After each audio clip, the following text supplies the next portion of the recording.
Hey, you ever hear a story that just, well, it stops you in your tracks? hmm The saga of Juicy Fields is definitely one of those. We're talking about what was pitched as this groundbreaking cannabis investment opportunity. Yeah, sounded amazing at first glance. Right, but it spiraled into this massive, potentially 4 billion vanishing act. It's like something out of a thriller, really, not financial news. That's exactly right. And this deep dive for you isn't just about, recounting a disaster. It's about dissecting how this whole thing was actually constructed. Okay. We've got some really revealing material here, articles tracing its rise and fall, some Q&A bits that clarify the core mechanics. So what's the mission here? Basically, to pull out the essential insights, understand the step-by-step, see who was involved, and really importantly, make sure you walk away with some crucial lessons. Okay, let's get right to it then. Why are people calling Juicy Fields this incredibly genius scam? That's quite a label. Well, what's really fascinating when you look at how they built it is the smart mix of elements they used. They tapped right into the huge buzz around the cannabis industry. Yeah, everyone was talking about that. Big potential, right? Exactly. A sector many see is just about to explode. Mm. Then they cleverly layered on this appeal of like modern tech, virtual plants, a really slick app. Ah, okay. So it felt current, cutting edge. Precisely. It wasn't some shady backroom deal. It looked professional, digital. And the sources we looked at really hit hard on the role of social media, didn't they? Instagram, Telegram. Oh, absolutely. Social media was basically their main engine for hype, selling the dream of easy money. Direct reach to millions, I suppose. Exactly, painting this picture of effortless riches, getting in early. But the key thing, the deception, was that despite maybe billions coming in, there was no actual cannabis. Wow. None. No farms, no product, nothing. So it was all just smoke and mirrors. No. And our sources mentioned shell companies, these really fancy events. What was that all about? Well, if you think about confidence schemes, those things are vital for building an image.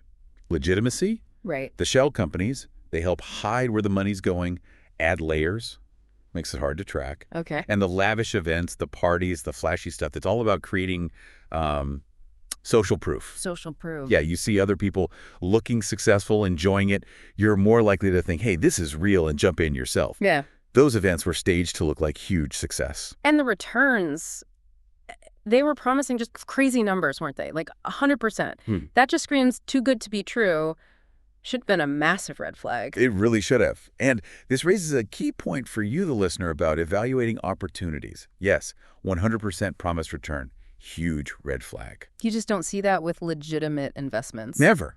Not guaranteed like that. That promise itself was a tool. Playing on that desire for quick cash, maybe making people ignore their gut feeling. It's still just, it's hard to wrap my head around the scale. Potentially 4 billion, just gone. That's not just a mistake. That's incredibly bold. Does the size tell us anything? Audacity is definitely the word.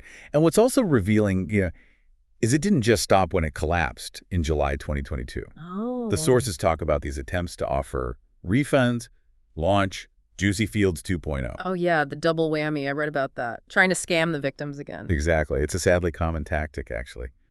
The first victims are desperate, emotionally invested, looking for any hope. So they prey on that desperation. Precisely.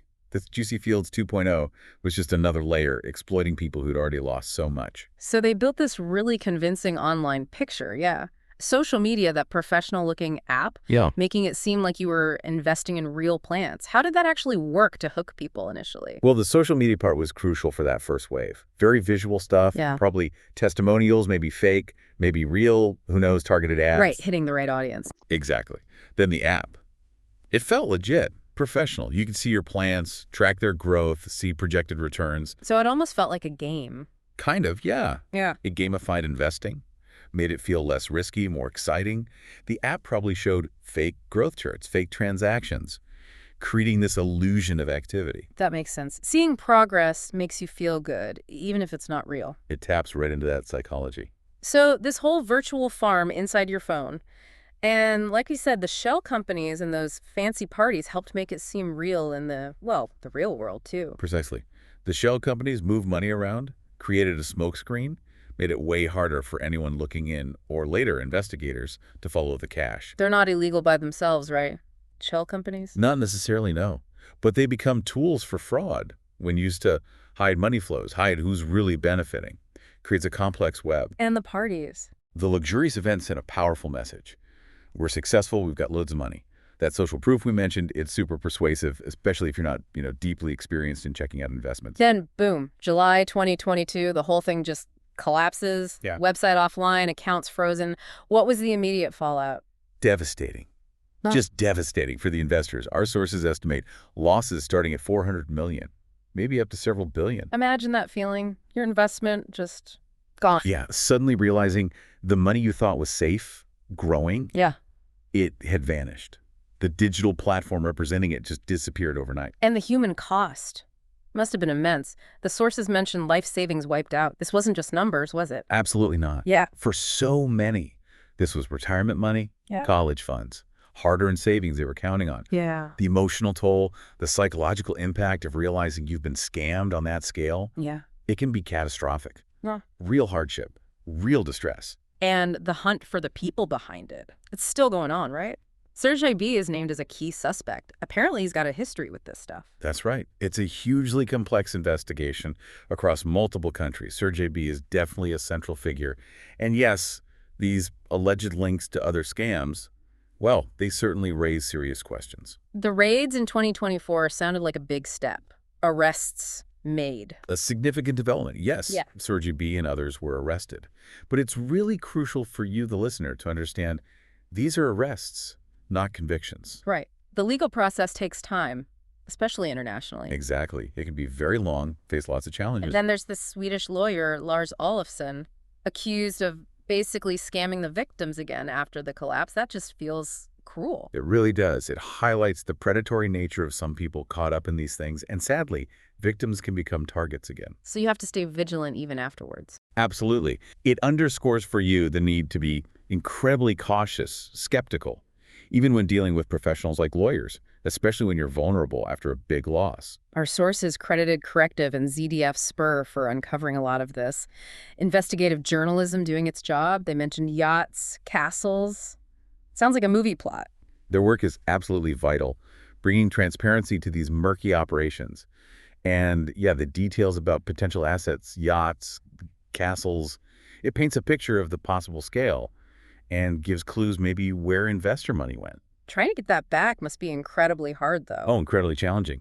Recovering assets in international fraud cases, bringing perpetrators fully to justice, it's a massive task. Okay, so let's bring it back to the listener. What are the really key takeaways from this whole Juicy Fields arrest, the lessons we need to internalize? For you listening right now, the biggest lesson, and it's always worth repeating, is the danger of greed and the absolute need for healthy skepticism, especially when something looks too good to be true. Like those crazy high returns. Exactly. Easy, guaranteed high returns. Yeah. That should immediately set off alarm bells. It means you need to dig deeper, do rigorous checks.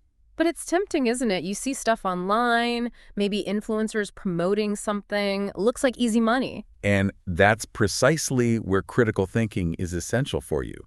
Be really wary of social media hype, influencer endorsements, especially with money. It's easy to get caught in that fear of missing out, FOMO. Yeah, FOMO is powerful. And in that state, you might just overlook basic, sound investing principles.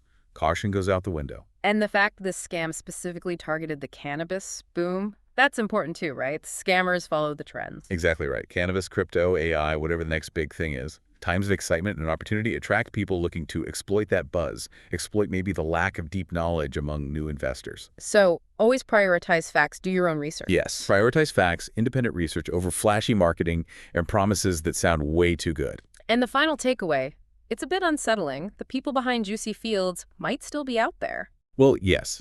The investigations are ongoing. Arrests have happened, but no final convictions yet. So the people responsible for this huge fraud could potentially still be operating, maybe even running other schemes. Wow. Okay. It just reinforces that need for constant vigilance, for a good dose of skepticism in the investment world, always. Okay, so just to recap quickly for everyone listening, Juicy Fields. An incredibly audacious scam, cleverly mixed cannabis hype with tech appeal, used social media, a slick app, pulled in maybe billions, left behind financial ruin, real human devastation. Efforts to get justice are ongoing, but the core lessons we talked about, dangers of greed, need for skepticism, how scammers use trends, they're crucial for all of us. Indeed. And it leaves you with a final, pretty important question to think about. Given how sophisticated Juicy Fields was, how it fooled so many, Uh, what other seemingly legitimate opportunities out there today might be hiding similar risks? right. And what extra steps, what deeper due diligence might you really need to take now to protect yourself and your finances in this kind of environment?